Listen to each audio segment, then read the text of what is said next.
So I bought 35,000 agave plants in Mexico a few years ago with a buddy of mine and his friend from Jalisco, Mexico named Tony. Now I had to introduce you to this guy because, listen, if you're going to make a crazy investment, you want to do it with a guy who refuses to quit and asks a lot of questions. In fact, being curious and asking as many questions as you can is what's helped my now friend and business partner, Tony Haro, become one of the most successful real estate investors that I know.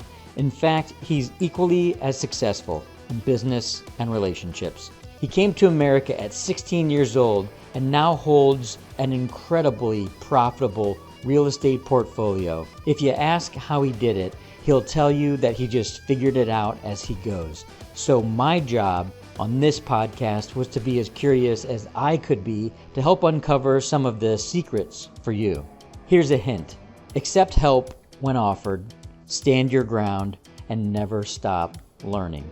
And more than anything, don't let anyone plant a belief in your head that doesn't serve you. In fact, your resilience could break a generational curse of poverty, depression, anything. So that's why I refuse to believe that nice guys finish last. And Tony will prove it to you. There's a lot jammed into this episode of Cocktails and Dreams, including a new tequila recipe, Tony's Iced Tequila. You heard about it first right here, folks. Maybe one day you can get a bottle of it. Right, yeah, we're really tight. Why do you think that comes from? I think it's beautiful. I don't know. It comes from our old people back down there. You know, I mean, you stay at the house until you get married. If you get married, and then you leave. Then you leave. You're right. My grandpa was the same way, actually, as a matter of fact, and that was from a very agricultural family, because they needed the help on the farms there. I had a friend who was a doctor here in town, and he is Muslim. Oh, okay. And he came from the Middle East, and he said if you left your family, it was actually considered a dishonor to your family. Abandon the family. Yeah, you were abandoning them. Yeah, exactly. Right. Now in Mexico, it don't matter if you're 40 or 50 years old. If you're not married, you still live at the house. Really? Yeah, unless you want to leave, you know. But you don't. Did your kids help at the restaurant? No. Growing up? No, I don't want them. You don't want them there? No. Why not? Because it's hard work. I want a better job for them, you know. Yeah. Yeah. No. Yeah. No, they don't help us. They go there, you know, sometimes, you know, if I got a messed up the computer or something, they go and update or so, you know, but no, they work, no. But your kids are hard workers, though. Well, they are hard work. So how do you teach them hard work without letting them do hard work? Really, we don't teach them. I think they come from natural, you know. Yeah. My older girl, she started working at the zip line over here in 65 when she was 16 years old with Daryl Hinley. Yeah. And then she worked there for 3 or 4 years. And then my little girl, she wasn't even 16 when she was working on the Bigfoot. One day, you know, she goes, "Daddy, Daryl, you think he's there?" I say, "He might." She goes, "Can you stop by and ask if he can hire me?" I said, "Well, yeah." I seen there, and Daryl was there. I said, "Daryl, you got a job for this girl?" "Sure, come on, get off." Emma, go and sign her out and all that, you know. And she started working when she was on the spot. Well, he knew that that if she watched you at all, that she was going to be a hard worker. Right. You modeled the hard work. Oh, yeah. It was kind of funny because she worked there for almost 3 years. And one day, Daryl, we were there, and he goes, "Galilea, why don't you just quit school and stay here, work with me, you know, long as you wait, you know." I said, "Daryl, come on, you're my friend, you know. You don't do that." But So no, we're good buddies. Your restaurant, how long have you run that restaurant? Well, we started in 2006 over in Saddlebrook.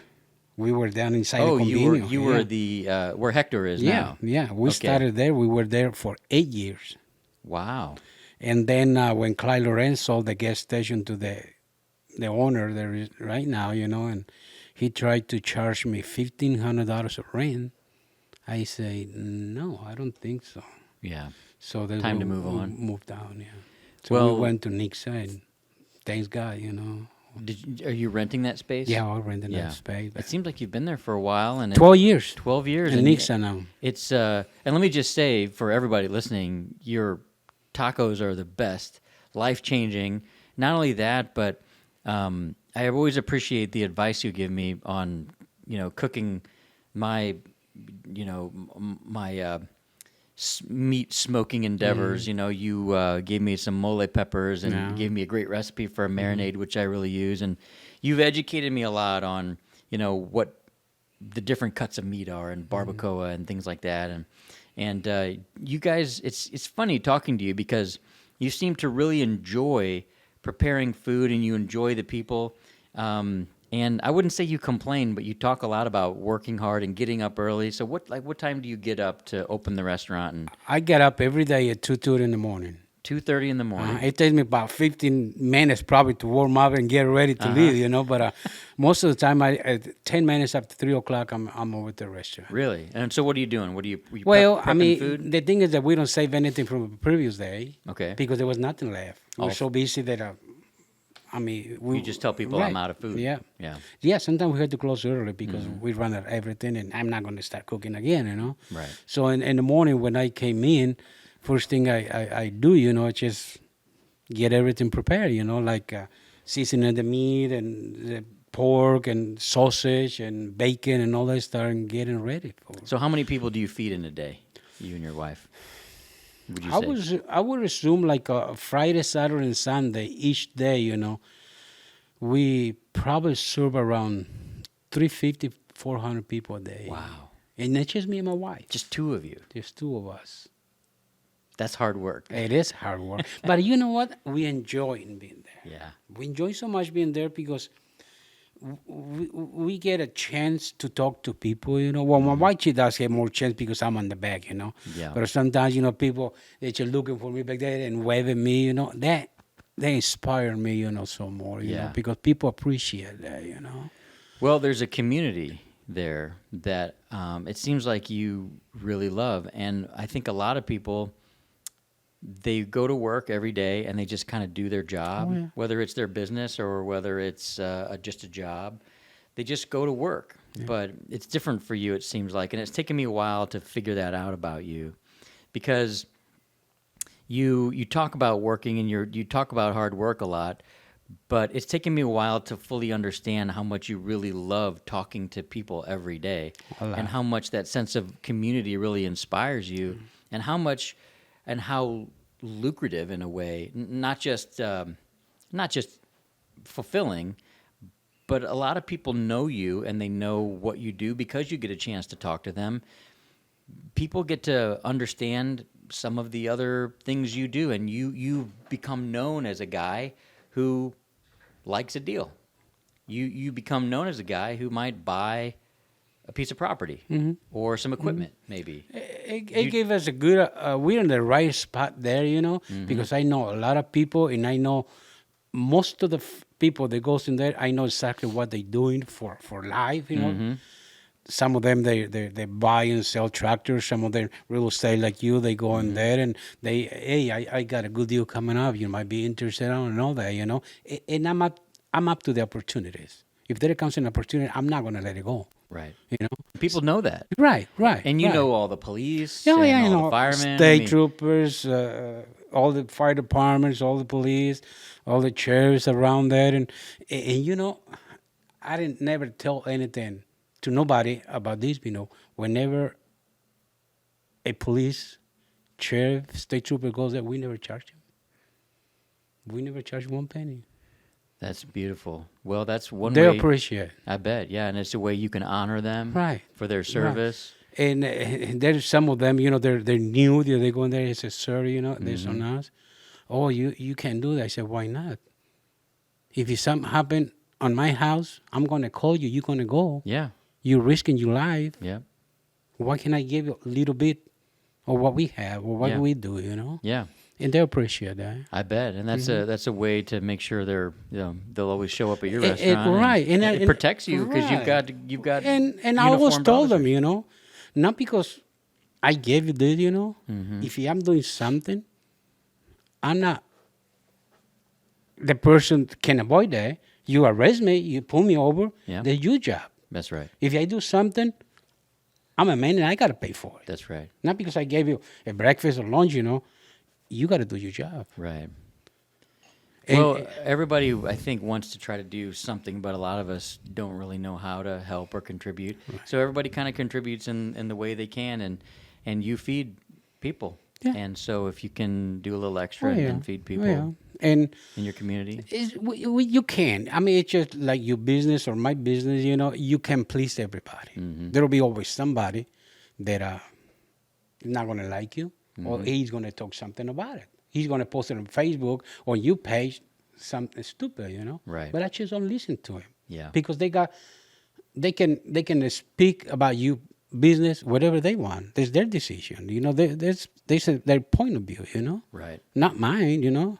I mean, I probably don't like it, but hey. I think that if you're not pissing people off every now and then, you're not really living right. And it took me a while to realize that. I used to be one of these people that was a people pleaser. I didn't like conflict. I didn't want people to not like me. I would do everything I could do to try to please people, which is a good thing, except sometimes I think if you're living right and doing things the way you're supposed to do, you're going to come across people that don't live right, and they're going to be irritated by you. Right. That's why we need good men and women in the world, so that we can irritate those people that don't live to our standard. Right. And I think, has anything like that ever happened to you where you don't even know why somebody doesn't like you? They just... No, well, I know there are some few people, that they're being going there and then they posted something on our page, But I just ignore them. Yeah. I just ignore them. I learned how to ignore them because I cannot get every great for day, I mean, they got their... There's there, if they want to talk about it, that's fine, but not because one guy, they don't like you, that means everybody like that. It usually means they're having a bad day. Oh, anyway. yeah, they're probably having a bad day. It's just like one guy, he says, I make a trip from Mozart to your restaurant, and when I get there, it was 1 minute after 2 o'clock and you were closed. I said, well, yeah, we close at 2 o'clock. He says, and he posted it, he says, I hope you go broke. I said, well, I've been in the United States in 1981, and I never go to Taco Bell. They're not broke. Yeah. I mean, simple as that, you know? Yeah. I mean, there are some restaurants that you don't like, you don't go. Yeah. There's some restaurants that I don't like, I didn't go, but I didn't talk bad about them. Yeah. I respect whatever they have, That's got to be a quote for a T-shirt. Right. I've been in the United States since 81, and I've never gone to Taco Bell, and they're not broke. They're not broke. So there's some different strokes for different folks. Oh, yeah. Well, we met in a way through community. So one of my agents that I was really starting to take off was Brad Youngblood, who knew you because how did you and Brad meet? I met Brad when we were over at the Settlebrook, and he was working for this company, and he used to stop up every day to get his breakfast. Oh, he did. So you'd see him when you every day. Get some burritos from you. Good guy, one of the best guys. I mean, that I have ever met in here. I mean, I love Brad and love his family. We become really, really good friends. know.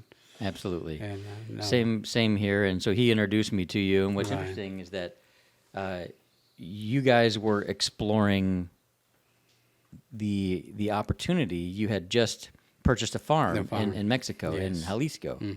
And you were wanting to start your own brand of tequila. Right. So since we're talking about it, let's have a little tequila while we're talking about this. So what did you bring here? There's what I call a iced tequila. Iced tequila. Right. What is it? That's tequila with iced tea, and it's got some vanilla on it. So did you make the iced tea also? We did make the iced tea, And is it a special brand of tequila? Or? Well, as of right now, we're working and get them into the market. Okay. Yeah. Okay, so it's your own recipe. Sort of recipe, yeah. Okay, and let's open her up here. And we're going to pour it over a little bit of ice here. And it's just, this Chris, is not, come over here and get it's not a tequila that you can drink like a basis, but it'd be good like after meal and all that, Okay. After you had your good meal and all that little bit of this, I mean, just settle down. Well, cheers. Yes, Chris. Cheers, Chris.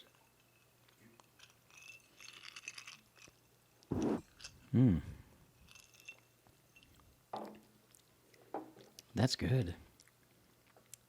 It's got some sweetness, but not that much, you know. It's just It kind of reminds me of the maple syrup we had with Nathan recently. It's dark and it's, but it's not syrupy. It doesn't have, it's not thick. It's very light, and it doesn't smack you in the face like a lot of tequila was. it's got like 32% alcohol.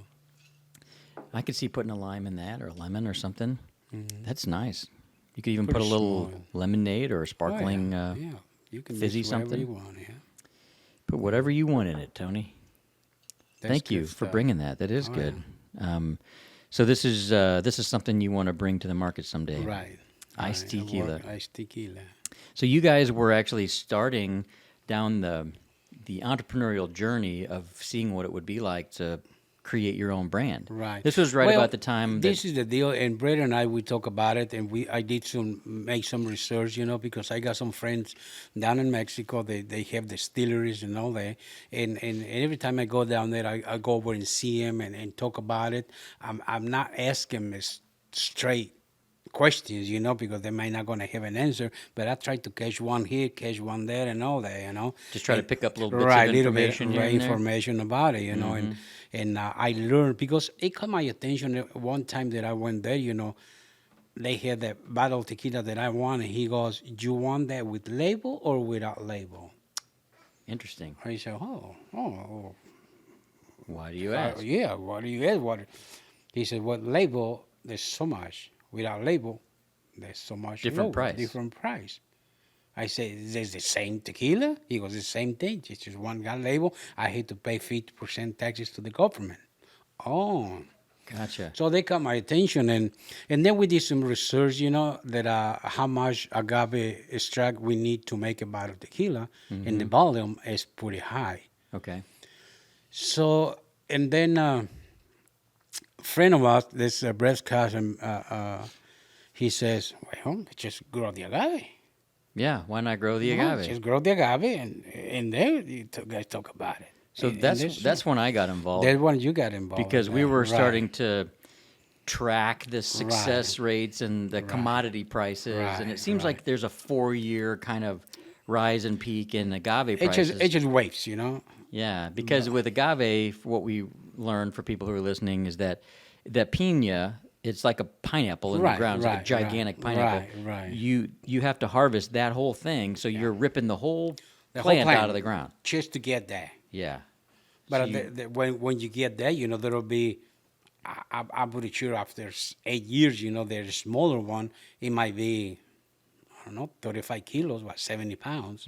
But you strip the whole thing, you know, to get to it. So every year you have to replant your crop, and it takes 6 to 8 years to grow a pina big enough to make quality, tequila and 'cause have sugar on it. It seems like what we figured out is that the bigger the pina, the more quality the more the sugar. quality sugar is. One of the things I loved about, well, first of all, I never really invest in a product. I usually invest in the person that's leading the product. And Brad had told me so much about you, and you had started to invest with him. Right. And you were on the cutting edge of the short-term rental business Yes. in Branson, and I think made a lot of money there with Yes, we Brad. did. And so I knew that you were an entrepreneur, and I knew that you were a good man. Well, and, thank you. And you know, you were a friend of a friend, and that's all I need. Right. And I got a chance to know you and figure out what kind of man you are, and I appreciate the opportunity to know you and to do business with you, because you are a good man. You're an inspiration because of how hard you work and where you've come from, and you're from Jalisco, so From the state of Jalisco, you knew a lot of people in that area, and there's a lot of distilleries there, Right. and it's an opportunity for us to create or get involved in this booming tequila business, because it seemed like China had opened up its borders to tequila now. The demand had gone way up. If you know this day, there is only 2 distilleries in the state of Jalisco. They're owned by Mexicans. Only 2 owned by Yes. Mexicans. Who owns the rest? Chinese, American people. Chinese own most of them. Wow. Yeah. Wow. But there's only 2 distilleries. The older one, the Jose Cuervo in Sauza. Yeah. And then they're the only 2 that are owned by Mexicans. Really? Yeah. I didn't know that. So So they give you an idea how big the market How big the demand is right, there. the demand and the market is. So, Yeah. because the taxes from the Mexican government were too much for us to make a profit, Right. we decided to sell the commodity. So, you said, "Hey, I just bought this farm." Mm-hmm. And tell us about your farm. Like, how big is it? Well, the farm is about 200 hectares. It'd be about 400 and some acres. Okay. That we have some Huge. some here cows. That's a here. big farm. It's a big, yes. Tell us about the property. Lakes or streams? Or... No, there's streams around the stream. We have a dam in there. Okay. We had a big old ponds and running water through the property. It's all accommodation to work on the cows and all that. Like we got big old corrals, house, cattle? and all. We got about 120 mama cows. Corn? No, we don't plant no corn. Not anymore. It seemed That's like that's where we have the agave. in the beginning, it seemed like you were planting some corn Well, yeah, between the rows. Well, at the beginning, But then the because agave got too the big. plant was too small, you know. Yeah. So what the 2 years we did, after that, you know, the plant takes over, and we cannot do that anymore, you know. Okay, so the plants are too big to They're plant too corn big. Yeah, the plants are right now, they're too big. in you know. between. Right. And that's between one of the rows. things that I really trusted about you was that if you didn't know how to do something, you're the guy that's going to figure it out. Oh, yeah. And the people that were working for you seemed like people that you knew and trusted. Oh, yeah. Yeah. Yeah, they're part of the family. Okay. Yeah. They're part of, both of them, they're part of the family, and they always stay on top of them. I know that engineers from there, you know, if they got any problems with the disease and the plants and all that, they just go down in the town and talk to the engineer because I told them to do it. So, and he told them exactly what they had to spray with, you know, so we can kill the disease. That was news to me too, that there's, agave plant engineers that really yeah. advise you. And we bought... They can tell you exactly what kind of fertilizer to put in there and all the chemicals they need to spray with, you know, to kill the disease and prevent the disease too. And it seems like that was kind of our first major aha, Right. was that these bugs are going to get yes. to it, and we've got to do something about that. And we also bought certified plants too. Right. They were certified plants that we bought from the distilleries. And so what we learned was that, so I guess a certified plant is just small pup. So an agave, Well, that'll be the first pup from the plant. it's a little offshoot. Right. Yeah. It's an offshoot, but the certified plants, they only grow one time. Because when you put the plants on the ground, it takes 3 years for them to start popping out some Okay. plants. So that'll be your number one certified plant. Okay. Now, the second year, there'll be some more coming up. They're not going to be good as the first one. That's what they said there. The first plants, after 3 years, they'll be the certified the best plants. So we could plant those if we want, but Oh, we're yeah. probably not going to get the best rating No, from we engineers. probably not. And probably won't sell for as high of a Right, price. right. Yeah. And It probably takes more money just to get them out and try to sell them, you know. And then also it seemed like another expense was we've got to keep weeds away, but then there's also these offshoots that shoot up. They shoot up and go through They go through the leaves. the leaves of the existing So plant. we've got to make had sure to get them out. those are cut off. We had to get them out. Because that'll every destroy year. the plant, Oh, won't yeah. it? Yeah. Yeah, every first week of May, we get them out. So there's a lot of vigilance, wouldn't yeah. you say? I mean, there's a regular labor cost for us to do this. Every day. Yeah, them guys are every day on top of them and all that. And this is the deal that has been working for us because, and I told them just to keep an eye on them plants. If they see something wrong in one plant, there might be just one. But they had to walk the whole field until they find another one. Right. I mean, they cannot go and spray that plant only. They had to spray the whole thing. Right. You know, because the we don't roots know. they go underneath. Even you kill it on top, but the roots get to the other plants, and everything's going to spread out. So what I've told them, you know, whenever you see something, you spray the whole thing, not just that plant. Yep. And there's a lot at stake because we bought a lot of plants, didn't we? Oh yeah, about 35,000. Yeah. There was a lot. 35,000 agave plants. Yeah. And how long have they been in the ground now? About 5 years? Yeah. Yeah, they're 5. They're working Yeah. on 6 years now. So that's a long time return on your investment. Oh yeah. But we're hoping it'll be a good Well, payoff. we And hope for it. not you know. not just the money, but what's interesting is the experience and also the hopes that we might be able to actually have grown our own plants with sugars that we can be proud of and bring a brand to market. To market. And so there'll be a combination of both. We'll have a private reserve, and we'll sell some to maybe Jose Cuervo. Right. I don't know. Why Maybe we'll not? sell some to the Right. Chinese distilleries and the Right. U.S. distilleries. I We don't might know. can decide to make our own tequila. Yeah, whoever wants. Yeah, that's Yeah, right. Whoever that's- wants to yeah. pay the most, Right. or Yeah, you yeah, know, yeah. that's neat. I That's can't it. wait. So this farm was a real estate investment for you. It was. You know, it was owned by this not old man. You know, it was my dad's age, and he was the president of the town. Pretty good sized town. You know, he was my dad's good friend.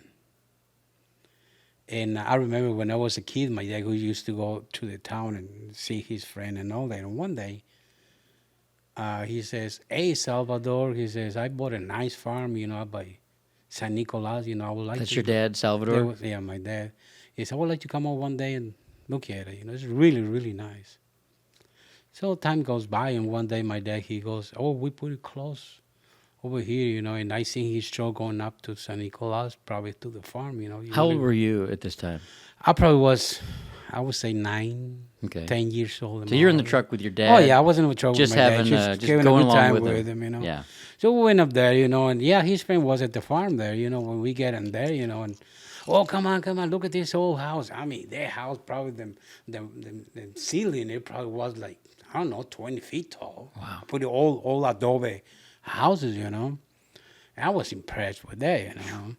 And then he goes, it goes from here all the way back. You see the mesquite tree up there? It goes beyond that. I said, gosh, just to walk there, it'd take me about half a day, you know. Yeah. Well, I was just thinking in my mind, you know, and I see it had a real nice dam full of water and all that, and nice corrals and shower for them cows and all that. It was nice. So when we left, you know, my dad, he goes, wow, he said, I can't imagine how much money he had to pay that, you know. So I get that on my mind, you know. What did your parents do growing up? It's just farming. Yeah. My dad, he was a hard-working man, you know. Mm-hmm. We were 10 on the family. I'm the 8th on the family. Okay. So growing up, we grew up not having anything. We don't have anything. All my brothers and my sister, we all was born in different houses because we don't even have a house. Wow. So We're just bouncing from house to house. Who people let them use the house to live in. So did your dad did he work for a farmer, or No, did he he just was, farmed He's whatever farm- land he could whatever farm? land. Yeah, But some he peop- didn't own the land. No, he didn't own rented the it land. and had No. to pay. People let him use the land, you know, on the half. Okay. Whenever they harvest, the half it was for the owner of the land, the half for my dad. Oh, okay. That's how we grew up, you know. Okay. We plowed the fields with mules, walk behind plow, you know, every day, back and forth, back and forth. That's what you did growing up. It was I did growing up, you know. We planted some peanuts and corn and all that, you know. And we don't have a chance. Well, we did go to school. My brothers, I think they went to school to 3rd grade, and I went to 6th grade. And then when I was 12 years old, I mean, I got out of school, and I helped my dad for a couple of years, and I see that it wasn't for me, you know, because you borrow some money to plant the corn, peanuts, and all that, you know, to support the family. And when you become time to harvest it, I mean, you sell part of the corn, the peanuts, and pay here, pay there, and we ended up with nothing again. And every year it was the same thing. I said, no, I think it's not for me, you know. Farming was not for It's you. not for me, you know. So at what point did you make the decision to make a change? Well, I was about 15 years old, and I started telling my dad, I'm going to try to go to the United States. I know, he said, well, right now it's hard to cross and all that. And one day my uncle Mike, that was my dad's brother, the youngest one, which he was my godfather too, you know. I was 16 then when he went down there, and he says, hey, I bought a farm in Missouri, and I need you to go down there to take care of the cows and horses that I have there. I was in there. He said, would you like to go? And I told my dad, and he goes, well, it's up to you. So talking with people around, 2 friends and myself, we decided just to go to Tijuana and try to cross the border, and that was it. We make it. You did. We flew we crossed the border, went to California, and then from California they flew us down to Chicago. And 2 days later from Chicago, my uncle, he brought me down here to Walnut Shade. On the other side of Saddlebrook, he had a 400 acres farm there, and he just left me in there. And you just worked on the farm? And Yeah, but I didn't know nobody. I couldn't speak English. I couldn't drive. In the middle of the land there, you know? No instructions? No, nothing. I didn't know not even what the name was of that dog, you know, but I know the guy that was in there. There was a white boy. His name was Danny, so I called the dog Danny. And he was listening to me, you know. Wherever I go, he goes with me, you know. So you're 16 years old. Yeah. You cross the border to the United States. Your uncle says, you're going to work my farm, gave you no instructions, and you named a dog Danny, and this is this is your life. There was a good friend of my uncle, and that becomes one of my best friends. His mom had the farm about a mile from there. Big old farm, 569 acres. And then one day he went down there, you know, and I couldn't understand what he was saying. He just opened the door, you know. He said, "Get in." I just went in there. He took me to Ozark. And Ozark used to be a store called Consumer. Mm-hmm. It's a grocery store. Yeah. So he bought me some groceries and all that. He took me back, you know. And every weekend, he was doing the same thing. He was just taking care of you. Taking care of me. Just family. Yeah. 3 months later, you know, I just start understanding a little bit, you know, English and all that. And one day he went down there. He says, "Hey, come on, let's go and see my mom." So I humped in the truck with them, and we went over there. And I introduced his mom, you know, the sweetest lady I ever met, you know. Really? She took care of you guys? She took care of me. And then she goes one day, "Tony, I want you to help Leo on the weekends if you can. You know, I'll pay you $25 a day, cut wood, fix fence, and all that." "Oh, sure."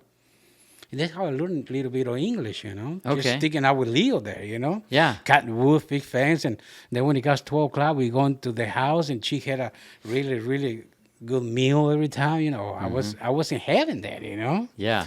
And then she used to wash my clothes and all that. And Wow. I mean, she had done me like I was her grandkid, you know. So during the week you farmed, and then in the off times in the evenings you would go work for her, make a little extra money, and then she'd In the kind of take care weekend, of you. Sunday, Saturdays. Kind of somebody that would be a mama to you a little bit. Right. That's So great. I stayed there by myself for almost 2 years. Okay. And then after that, my dad and my mom and my 2 younger brothers and my younger sister, they came from Mexico to the United States. To that farm? Right. So Okay. my uncle brought me here to the farm, and then I said, "Well, why don't you just let my dad and my brother stay here, and I go to Chicago?" Because my uncle used to own a heating and air conditioning company. Okay. And he just said, "Well, if you like to come over, you work here." So I moved to Chicago. What'd you do in Chicago? Heating and air conditioning. Okay, so you worked with him for and 7 and years. you learned heating Yeah, and air. I learned and all that, and yeah. So which did you like better, farming or Well, heating and cooling, you know. It was nice, a really good experience. Learn how to work on mechanical things? My uncle told me, he was hard on me, you know, but he really wanted me to learn. Yeah. He says, just remember this, you know. You're always going to remember this, that you might going to have $1 million, save it, but there'll be somebody out there might going to try to get it from you. Whatever you learn, nobody's going to get it from you. And whatever you learn, they can make you $1 or $2 million more. That's a great philosophy. It's a great philosophy. He was a good old man. So at what point did you start buying real estate? Because one of the things that people don't know is that you own a lot of real estate, and you actually, one of my favorite things about you is that you seem to just kind of always walk into a good deal, and you seem to be charmed, I would say. You seem to be blessed in the ability to find a good deal. Now, in some cases, especially now, because you've formed a community, you love to cook for 400 people a day, everybody knows you, everybody loves you, so there's this community of people that are like, hey, there's a farm for sale, Tony will buy it, you know, and I mean, if it's a good deal, you'll buy it. Right. They know you don't buy things if they're not a good deal. I think that's the best opportunities when you know a lot of people, you know. The opportunities will come, you know. When you asked me what was the time that I started buying real estate. Yeah. When I went to Chicago, And then I used to come every year to help my dad sell the house and all that. And I flew Back back to Missouri, Chicago, okay. and 2-3 times. You know, and I know a lot of people that sell barn and all the big people that own big farmers and all that. So in '92, me and my wife got married. Okay. Then gotta find a good woman, you know. That's right. '92 we got married, and I brought her over to Chicago. And a week later, you know, she called me, Lyda, the old woman. Mm-hmm. She called me, she says, Tony, I want you to come down. She says, I'm getting too old and I'd like to meet your wife. So I told my wife, come on, let's go down to Missouri, you know, so you will know. Meet these good people down there. And, well, when we came, she goes, Tony, I want you to buy this land. She had 569 acres there. I said, I didn't know. I ain't got no money to buy it. She goes, no, I want you to have it. She goes, I want $250,000 for the land. And you tell me how much money do you want to pay me per year, one time a year. I'm going to leave it up to you. And I'm going to carry the note at 2%. Wow. Well, I don't know. I got to think about it, you know. I'm never come in my dreams, you know. What an opportunity. Right, because when my uncle come over and dropped me on here, you know, all Saddlebrook, where Saddlebrook is, it was 1,100 acres. And I told my uncle one day, why don't you buy this land? It's for sale. I mean, there's right of 65. Mm-hmm. I mean, that'll be good potential. Let's pause and tell everybody who's listening, like, what Saddlebrook is. So it's a large-scale real estate development. And what's the name of the developer who came in? Clyde Lawrence. Okay, Clyde Lawrence, right? And Clyde Lawrence, he came in and he bought up all this land and platted it and made Saddlebrook an actual city. And he had done this in another part of the country very successfully, but he did it in our area in kind of the worst real estate market in history. So it didn't really pan out. So when we talk about Saddlebrook, we're talking about a lot of platted lots with not many homes. I mean, it's catching on now as a very upscale community. But your property was adjacent to this. And the other side of the Bull Creek. Okay. The Bull Creek divide there. Other side of the creek. Right. Okay. So we bought that property. Okay. But I had to go back to Chicago, and I told two of my brothers, 3 of my brothers, if they want to go in with me. Because for me, it was too much. Yeah. Having a house up Chicago, make payments and payment over here, you know. Yeah. And 3 of my brothers said, yeah, we'll go with you. There was 4 of my brothers, and now we bought it, you know. Okay. So we paid, every year we were paying to it and all that. But she says, but you got to let me stay here long as I wish. Oh, you stay there long as you want, you know. I don't care. So that's how we bought this property, you know. And then that was your first. That was the first property that we owned. You owned, you know, right? 569 acres, and then that's getting started with a bang, right there. Right, 2005. Me and my wife moved down from Chicago to that property. Were you done with the heating and air at that point? Yeah, I was down there. So was there something that happened that you didn't want to do it anymore? Or? No, the thing is that after I was working with my uncle for 7 years. He closed down the company. Oh, he did. Yeah. Now, what am I going to do? So what I did, I create H&H Heating and Cooling. Me and my older brother, because my older brother, he used to work with my uncle too. So we were teamwork. You started a business here in Missouri. No, it was in Chicago. Up there in Chicago. H&H Heating and Cooling. Well, I was doing service. I went installations and all that, you know, for 2 or 3 more years. Okay. And then after that, he said, well, I want to do something different. Because I'm always doing something, talking with people, you know, and I told, well, I'm going to be a truck driver. So I bought a semi-truck, and I did a truck driver for 10 years. Did somebody teach you how to drive it, or you just figured it out? No, there used to be a training school, and I went to school. Believe it or not, I went to training school for a truck driver. I didn't know that you drove trucks. So how long did you do that? Oh, for over 10 years. 10 years. So you've driven all across America? Yeah, for 2 or 3 years I drove all across America. Were you starting to have children around this time? Well, yeah. We had, but my wife used to go with me and my they would just come along? Yeah, they just come along. And she just ride? Ride with me. We had a nice rig, you know. Yeah. So, but when we moved down here, I quit driving. We moved down here, and I remember went over to switch my driving license into Missouri. Mm-hmm. And she goes, would you like to give you CDL? I said, nope, get him out of there. You don't want it? I don't want it. You don't want the CDL? We moved into the old house and the farm that we had because she had passed away like 3 years before, you know. So in 2005, we moved down here, And I don't have no job. I don't have anything. And one day, you know, I was just driving around Kirbyville and all that, and I see a lot of sawmills over there, you know. That's the buy. What are you guys? You buying your logs and all that? Oh, yeah, cedar.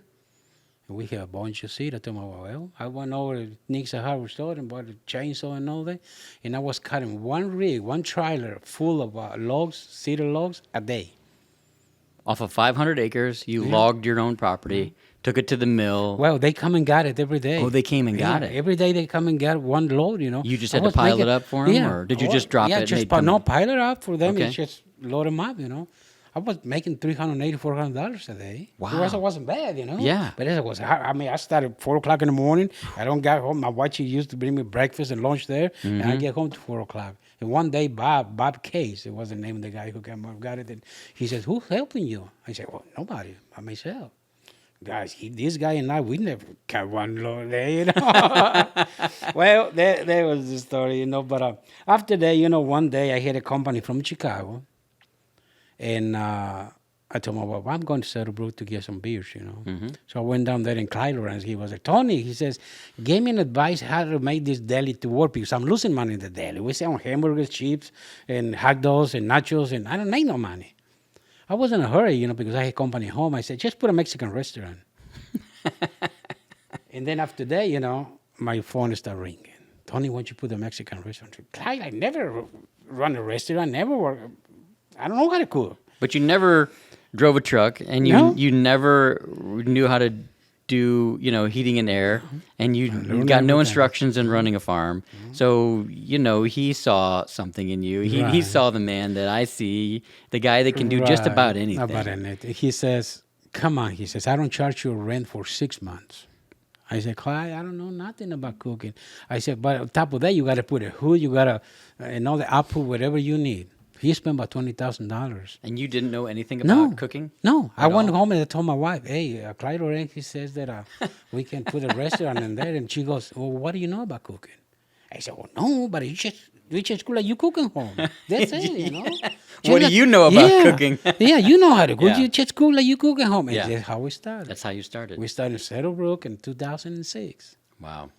And for people that are listening, I mean, I know it's a different guy doing it now. Right. But people still go up to Saddlebrook for those chorizo burritos in the morning and for, you know, it's just really good food. And and it's hard to get good Mexican food in Missouri. You have got to go where Mexican people go to eat it. Well, me as a Mexican or my family, we never go to eat a Mexican restaurant. Where do you go? Well, we like the Chinese. Yeah. Not all of them, just a few. A few. Italian, we love Italian. Oh, I love Italian. That's where we go. Do you? Yeah. Italian or Chinese, but not all of them. We put a spectacular Chinese food. Yeah. So your wife taught you how to cook then? Well, yeah, basically, yeah. I had a great wife, you know. I think that my best investment is my family. Yeah. You know, because you could have 20 houses, 20 properties. You got a chance to lose them. Yeah. When you investment in family, you will never lose it. Yeah. They're always going to be your family. Absolutely. They're always going to be the ones staying behind you. Absolutely. Yeah, there's the best, and not only that, the best investment you're ever going to do is your family. Well, if you can help it, you're going to leave them a legacy of properties because every time I talk to you, it seems like you're buying another property. Like just today, we were just talking. And I said, "Hey, Tony, how are you? Good to see you." And you're like, "Well, hey, I just bought another property that's, you know, for about $200,000. That's worth about $400,000." So, what is your process when you decide to buy a property or not? I mean, what do you look for? I mean, clearly, the number one rule that I think anybody should really fully understand is deal flow. Right. So you get a lot of deal flow because you talk to a lot of people, so you have the opportunity to say yes and no to a lot of deals. Oh, yeah. Because you have good relationships with people in town and you've invested in those relationships with bankers, people like that, you get the call first a lot of times. Most of the times, yes. And so that's important. Well, I mean, I remember my dad always told me, you know, as you grow up, opportunities will come in your life, and you got to grab them. Because it might come once every 10 years, it might come twice, but if you don't grab it, you lost your opportunity. Yeah. And every time I see an opportunity, I'll grab it. But to be in that position, it's just like old man said, if you're going to build a house, you got to have a good foundation. Mm-hmm. If you don't have a good foundation, the house going to come down. Yeah. And you got to be in that position. So what does that mean to you? What does a good foundation mean to Well, you? that means you got to have a good relationship with the bank. You got to have some money. Mm-hmm. Good credit. Right. To start off, if you don't have that, might as well don't get it. What else do you look for in a deal or in an opportunity? Well, what I'm looking at in an opportunity, if you're asking an opportunity, for me, at the time you're going to sign all the paperwork, you got to make sure that you're ready to make $20,000 to $40,000. Otherwise, if the property that you buy is worth $300,000 and you're going to pay $300,000, that means you're going to have to wait 4 or 5 years to make $20,000. So you're saying you don't buy a property unless you make $20,000 to $40,000. Exactly. So, but you have to know what the value of the land Well, is. sure. Well, so do you? when you How did deal. you start learning it? Did you just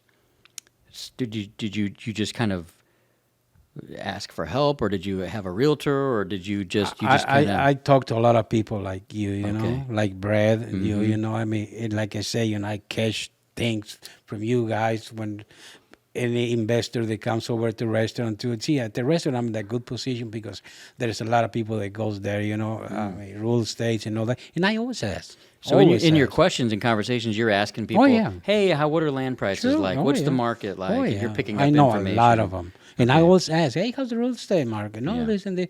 What about housing and all that? Oh, it's still good and all that, things like What that. are prices doing? Right, That sort of a right. thing. And- Because my godfather, he says one day, he says, Tony, smart people ask questions, okay? Don't be afraid to ask. yeah, And that's a good philosophy there, too. I would say so. Yeah. And another big win for you was the Tiger Sanctuary land. Right. So tell us that story, because for people who are listening, it's in Christian County, right? Right. It's kind of It's on the Christian Taney County, County, right at the Christian borderline, County border. yes. So that's between Branson and Springfield as you're Right, driving right, up. right. And there's a tiger sanctuary there that you may have seen. I think there was I don't know if it was that tiger sanctuary or another one, but if you watch Tiger King and you look at the documents on Tiger King, somebody in Branson had bought a tiger illegally or something. Right. And there's this tiger sanctuary where people can go And look look at at them. tigers. But you owned that land at one time.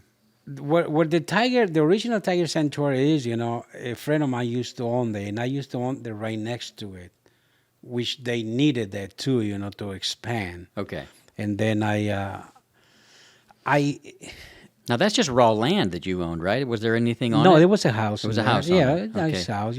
I bought that property when I sold that land to Clyde Lawrence on the other side of the creek.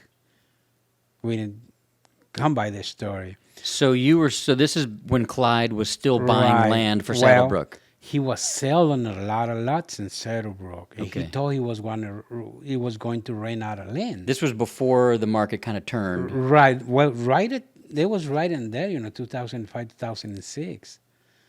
And he'd tell me one day, Tony, told you brothers I want you to buy the land.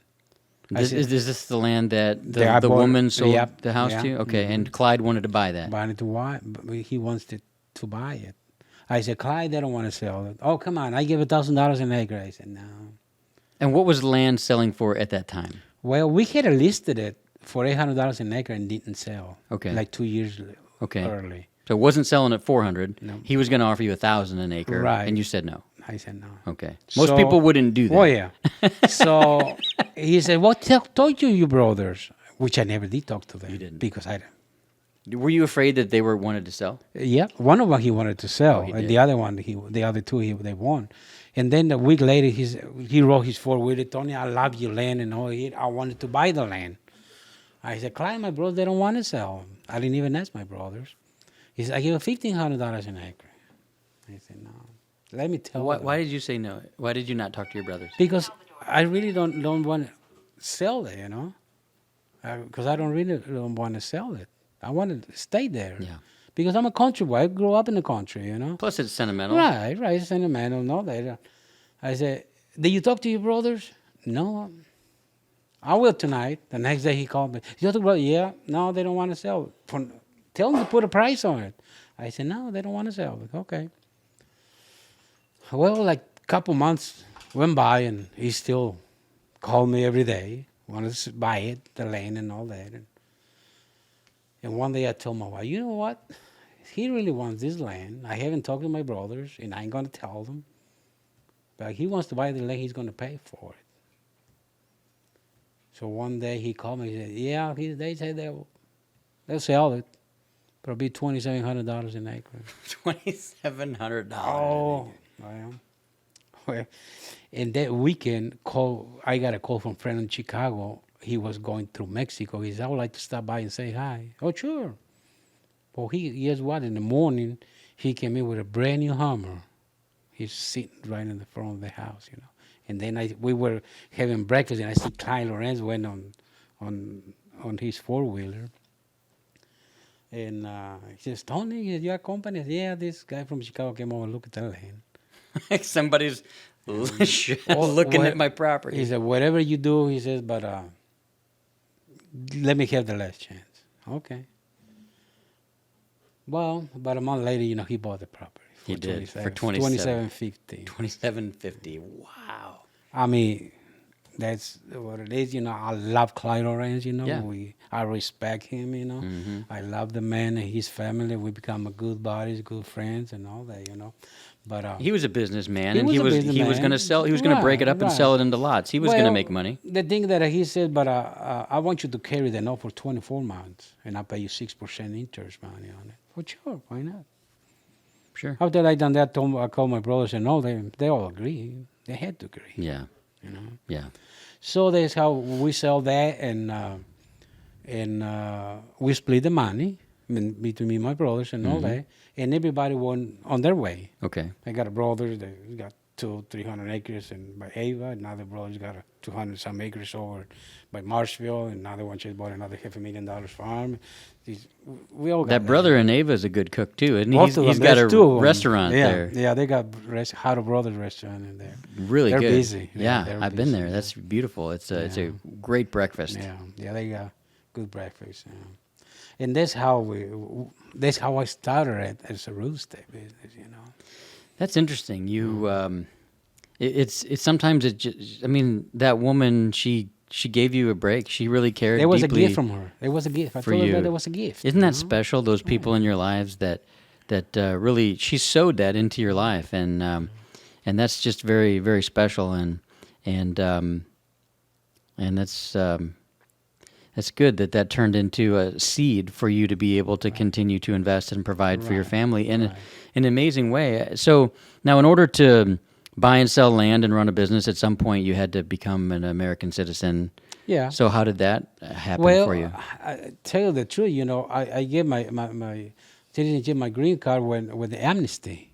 Okay. Back in, what was it, in 86?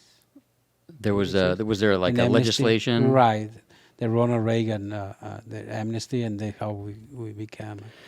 Well, president it and all worked that. out for everybody because you became this anchor to your community that is giving back to law enforcement because you appreciate you do a lot for a lot of people. You helped Brad. You invested with him as a partner, and we're investing together in some great things. A great thing's been happening, you know, on our life, you know, because we came without having anything. Yeah, Without having anything. yeah. And I think we make it so far. You know, I got a really beautiful family, beautiful wife, hardworking woman. You know, and I got 3 beautiful girls. You know, that I'm a godfather. I'm a grandfather now. We got he'll be 4 years old in November, Thomas, and he's a blast. You know, I mean, I have a good time with him. It's my older girl. My older girl, she's a speech therapist. She got a degree in speech therapy. My middle girl, she's taking her master's degree in clinical administration, and my younger girl, she's going to start her master's degree in January for criminal psychology, and she works at Cox. And you know, So nobody wants to be a real estate mogul like Dad. No, right now I don't think so. You know, they need to focus on their career. You know, yeah. But, What advice would you give somebody who maybe wanted to start investing in real estate, or somebody who was already investing and wanted to take it to the next level, what advice would you give, or what kind of rules do you go by besides, make money when you buy? Is there anything else that you might share? Well, I think not to be afraid to invest in real estate. Just go for it. Just go for it. Because real estate, you can't lose in there, I mean, the economy might drop, but if you buy a real estate, like I say, at the moment that you sign the paperwork, you got to make sure that you're going to make $20,000 to $40,000, because the economy might drop and the housing market might drop, but not lowers that you'll be able to lose money, because you're building in, right. If you want to hold the property, Right. you're building in that margin. You can always rent it out if the yeah. market drops, so Yeah. you don't have Yeah, to you sell don't it. have And to then, sell it. and then if you're going to sell for a really high price, Really right? high Because it price. seems like you hold a lot of property yeah. too. Right. Do you have any selling rules? Whenever somebody comes out with the money, I'll sell it if you're For the right price. for the right price. But it's got to be the It's right just price. like when me and Brett sold the lodge, Yeah. That he called me, he said, well, no, he won't give you $750, but he'll give you $720. Sell it. Yeah.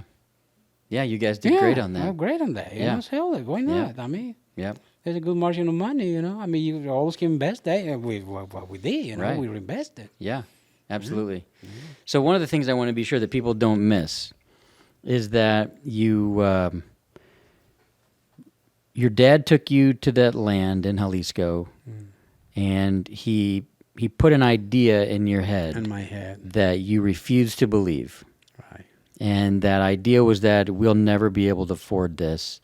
And so did you think about that a lot? Did that, what was it that made you rebel against that philosophy and think, no, you know what, I am going to have this, or I am going to go for that? Well, ever since I seen the land, after on the way back home, I was asking my dad a lot of questions, when you're 10 years old, 8 or 10, you ask too many questions. Yeah. Sometimes, most of them, there'll be a stupid question, but they're good questions, Yeah. Like, how much do you think he paid for it? How much cattle can he put in there, Do you see the dam, how beautiful? How much they cost to do that, Even back then, you Even were back asking then, questions. right. You weren't afraid to ask No, questions. No, I so. always ask questions, So he said, well, he paid a lot of money that we never going to have. And it always get in your head, that. And because my dad, he don't have anything, because he was born poor. He was poor, hardworking man, I mean, taking care of 10 kids on a family is not easy, Right. Back then, without work or anything, just plain corn and peanuts. Right. And I grew up, I came to the United States, and one day, not long ago, I got a call from my friend down in Jalisco. He says, hey, their old man already died, okay? Okay. So the family inherited the farm. And he called me, he says, hey, Jose is selling his dad's land, the farm. What farm? The one in San Nicolas? He goes, yes. What did he want for it? I don't know. You want me to go and ask? Yeah, go and have a meeting with him. So the next day he called me. He says, he wants too much. What's too much? $450,000 in dollars. Okay, did you walk the farm around? No. Okay, go and walk him around. Tell him to show and so he did. A week later he called me. He says, well, this is nice. Got a lot of spring water running all year around, never goes dry. And it's got corrals, it's got shower for the cows, got a big old house, and it's got another house, and it's got everything. But he wants $450,000. Oh, give me his number. He gave me his number. I went right away. So we fought for like a month on price, But I'm making come down to $300,000. You did. Yeah. And you bought that land that your bought dad that said land. that you would never Yeah. own. 35,000 agave plants on it, and cattle, and a business in the United States. You've got a farm in Mexico in your hometown. Yeah. You've got a big family who calls you from Mexico and tells you where deals are. You've got Deals an are entire and all that. community in Southwest Missouri that tells you where deals are, and yeah. you've got a family that you love. When you're an honest people, that's what you found. Yeah. A lot of good friends, good people. They'll take care of you. It matters that they can whenever you need it, you know. So that's how we bought. And I was talking with my wife, you know. I mean, if you want to have a good wife, you know, she can back me on everything, you know. Told her something, well, it's up to you if you think, you know. I mean, she never begged for anything, and oh, don't do this, don't do this. No. So tell me the joke. You told me this joke before about it's a book for men on how to. Oh, there is, yeah. How the man knows about women? Yeah, The one? yeah. What's that one? Well, there is a friend of mine that used to work at the bank. That's how I met him at the bank that I was banking with, and then he's a writer. He writes books for Amazon. He's got a lot of books on Amazon. And all Okay. that. Really, really chain. I mean, and I said one day he went there and Shane, how's the books? All good. I said, Shane, did you ever want to make the best book? I'm gonna tell you how to write the best book you ever gonna write. Bestseller. And that'll be the bestseller. That'll be the simplest book you ever gonna write. Oh yeah, what you got in mind? I say, just get a book. Don't write nothing. It's blank. Mm-hmm. And then on top of it, just right in there, you know, what man knows about women. I just leave it blanket. And the last page is to be continued. And that's it. It's not even a journal. It's just It's just a blank book just on a what blank men book, know yeah. about women. So, Yeah. And the last page is to be continued. well, you got lucky. You've got a beautiful wife, beautiful kids, and Tony, it's a pleasure to know you. It's an honor to call you friend, and thanks for telling us your story. It's a good story, and it's good to know you, sir.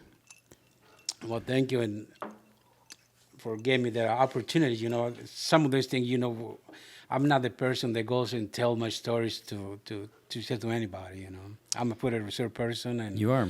and I think I got good friends. You know, but I won't tell to everybody this. You know, and I really not much of the guy that goes and tell everybody what you have or not to have. You know. I mean, you have what you have, and it's reserved, and You're one of the most. If anybody could see you, they wouldn't know what's behind the Cabela's hat, you Oh, know, yeah. and the button-up shirt. They don't know the hard work and the wealth that's behind that, and that's what I really admire about you, and that's the quest I'm on, is to build that for myself and for my own family, and to do a very similar thing. I want to tell a very I think similar you're doing story. Really well, though. Thank you. I think I you put a smart guy. You know, somebody asked me one day. You know, I say, I mean, you can see the smart of these people right through his eyes. You know, I mean, you don't have to do anything. It doesn't you feel know. like it sometimes, Well, but no, thank you. But I mean, it was one day. You know, I was working at the restaurant, and one guy he came in, and I always see this guy around 10 o'clock in the morning. You know, oh, he says, Tony, can I ask you a question? Sure. He said, how do you make your money? It's just like you, getting up at 10 o'clock in the morning.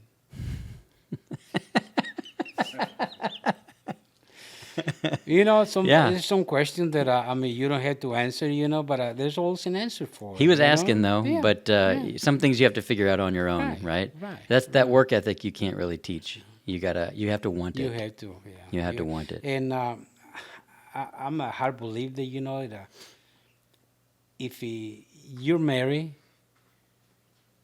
if you got in mind to invest on properties, on business and all that, but if you have a wife, a good wife to back you up, you know, you're not going to go nowhere.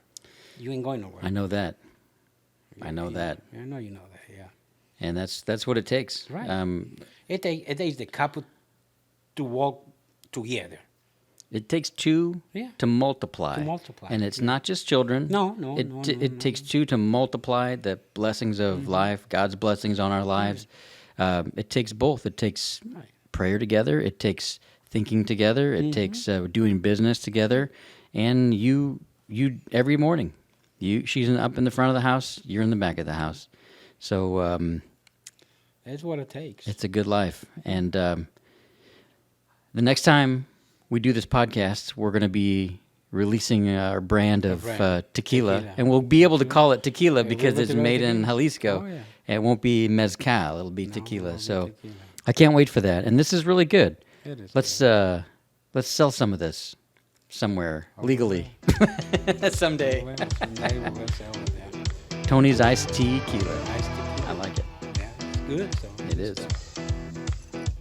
Well, a big thank you for listening to the end of our podcast. I know your time is valuable, and I hope you got a few takeaways that are going to help you get a greater return on that time. I know you will. And if you did enjoy it, I'd sure appreciate a share or a comment. Feel free to subscribe for instant access to new episodes and offers. There's also a ton of free content and ways to learn more and engage more at WorleyRealEstateNetwork.com. Until then, we'll continue to bring you recipes for success and real stories from real people who, like you, are living out your divine purpose. And hey, God loves you. No matter what happens, don't give up.